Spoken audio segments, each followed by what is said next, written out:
In today's video, let's talk about shoulder-hip separation in pitching, what it is, how to improve it, how much is too much, and how you should be thinking about it as a pitcher, parent, or a coach. Okay, so what is shoulder-hip separation? Let's talk about this important pitching concept, what it looks like, and then I'll go into some examples that can demonstrate what it looks like in real time.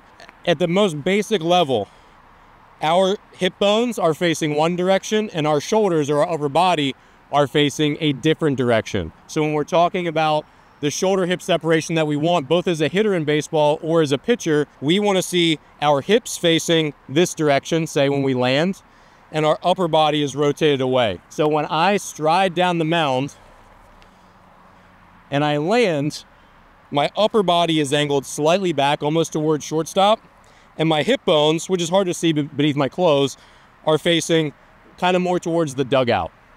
And because my hips are forward while my upper body is rotated away, this creates a rubber band sort of stretching effect through my upper body that as my hips start to rotate, and they'll rotate first as my delivery starts, as they start to rotate, it winds up even further, and then everything slingshots through all at once. The way I describe this to a lot of people is little kids, when they throw, like 2-year-olds, 3-year-olds, they don't have this. They'll just go, and they'll move their entire upper body and lower body together.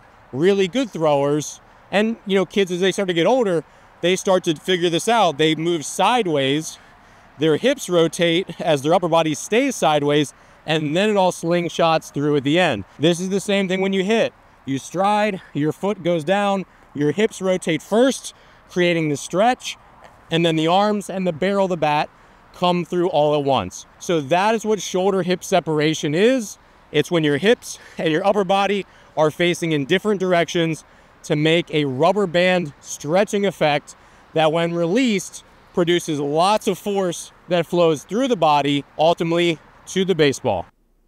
All right, so here you see Carlos Carrasco. He's a major league pitcher. He's going to go down the mound here, and we'll stop it right when he hits.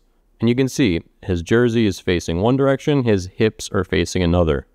So every high-level pitcher, this is the sort of shoulder-hip separation that they have, and it's something that you can work on in training.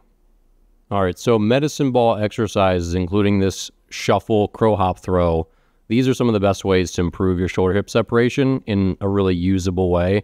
So this is my good friend, Coach Andrew Sachs from Prime Sports Performance in Baltimore, and he's demonstrating this shuffle crow hop med ball throw. And you'll see that if you watch closely, his hips are going first, his upper body is staying back. He's demonstrating the same explosive shoulder hip separation that you would see when throwing a baseball in a game. So thanks for watching. Hopefully this video on shoulder hip separation, which is a big part of throwing harder and your overall pitching mechanics and hitting mechanics, to be quite honest. Hopefully this video was helpful. Obviously, this thing can be a tough piece of sort of guru speak at times to understand, and I hope today's video helped you clarify what this is, why it's important, and how you should think about it. Be sure to check out the description below for more of my resources, my online courses, my pitching books, all that good stuff that can help you on your baseball journey.